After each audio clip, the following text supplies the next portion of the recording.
રાજ્યમાં આગામી દિવસોમાં કાળઝાળ ગરમીથી રાહત મળવાની છે, પરંતુ આ આગાહી વચ્ચે હવામાન વિભાગે માવઠાની પણ આગાહી કરી છે। ગુજરાત સહિત દેશભરમાં હાલ ગરમી પોતાનો કહેર વર્તાવી રહી છે। લોકો ભારે ગરમીના કારણે પરેશાન થઈ ગયા છે। એવામાં હવામાન વિભાગે મે મહિનામાં ગરમીમાંથી રાહત મળે તેવી આગાહી કરી છે। હવામાન વિભાગે આગાહી કરી છે કે દક્ષિણ પશ્ચિમ રાજસ્થાન તરફ સાયક્લોન સર્ક્યુલર અને વેસ્ટર્ન ડિસ્ટર્બન્સના કારણે ગુજરાતના કેટલાક ભાગોમાં વરસાદ વરસી શકે છે। શનિવાર, રવિવાર, સોમવાર એમ 3 દિવસ અલગ અલગ વિસ્તારમાં વરસાદ પડશે। 3 મે કચ્છ, બનાસકાંઠા, સાબરકાંઠામાં ગાજવીજ સાથે છૂટોછવાયો વરસાદ વરસી શકે છે।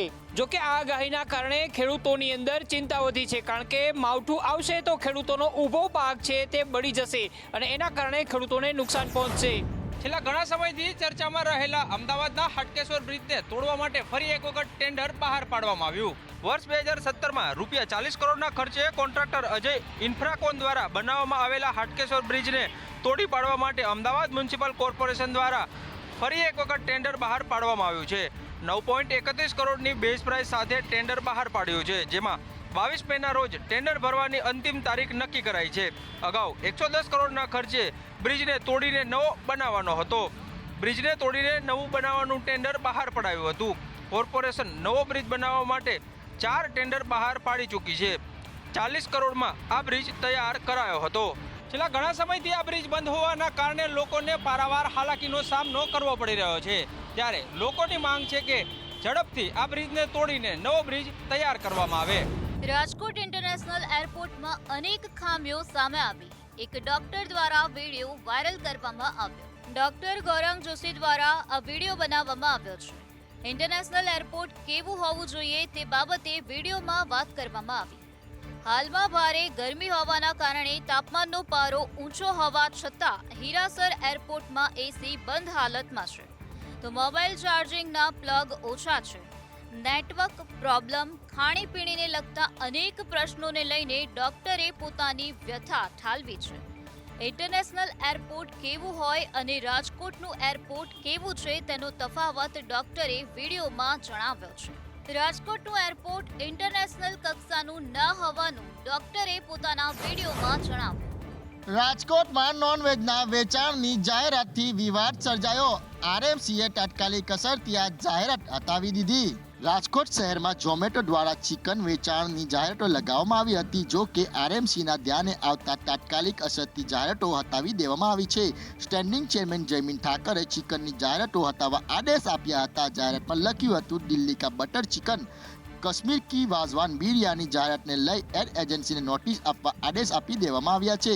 કોંગ્રેસે મનપા સામે બેદરકારીના આક્ષેપ લગાવ્યા છે। અતુલ રાજાણીએ કહ્યું, આવી જાહેરાત દુઃખની બાબત છે, આવા બેનર ન લગાડવા જોઈએ।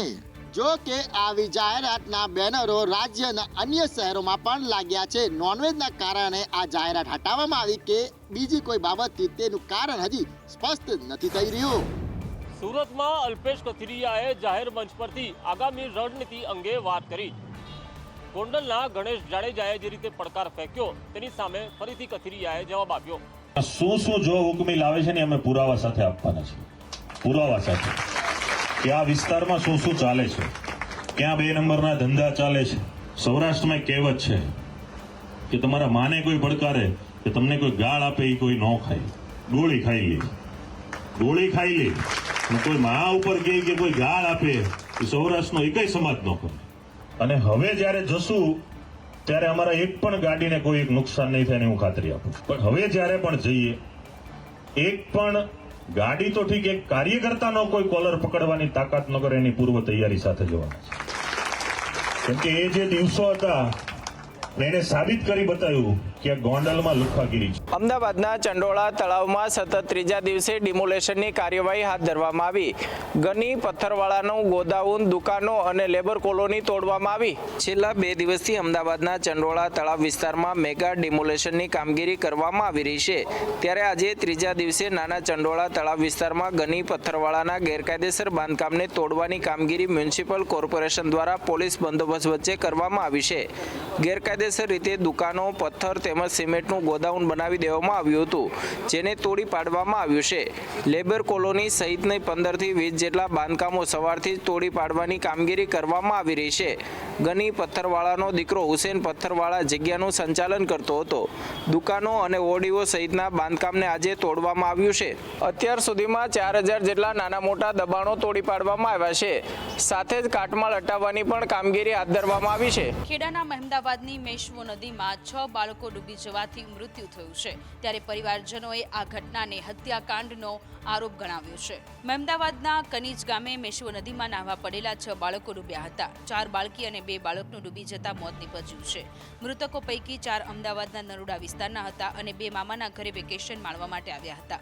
ઘટનાની જાણ થતાં ખેડા જિલ્લા કલેક્ટર, ખેડા એસપી સહિત પોલીસ અને નડિયાદ ફાયર બ્રિગેડની ટીમ ઘટના સ્થળે પહોંચી હતી. ફાયરના જવાનો દ્વારા તમામ 6 બાળકોના મૃતદેહ બહાર કાઢવામાં આવ્યા છે. 6 બાળકોના મોતથી પરિવાર સહિત સમગ્ર પંથકમાં ભારે શોકનો માહોલ છવાયો છે, જ્યારે પરિવારજનોએ હત્યાકાંડ હોવાના ગંભીર આરોપ લગાવ્યા છે. સ્વજનોનું કહેવું છે કે ખનીજ માફિયાઓએ નદીમાં બેફામ ખનનને લઈ ઊંડા ખાડા કરી નાખ્યા છે. ઊંડા ખાડાઓમાં ડૂબી જવાથી મોત થયા હોવાનો આરોપ લગાવ્યો છે. કેમ કે આ તંત્રની બેદરકારીના કારણે આજે 6 માસૂમ બાળકો જે ભૂલકાઓ આજે માતમ સમય ગયો. આજે એક જિંદગી કેટલી કિંમતી હોય છે. આજે 6 જણની જ્યારે જિંદગી જતી રહી હોય ત્યારે કેટલો બધો આક્રોશ થાય.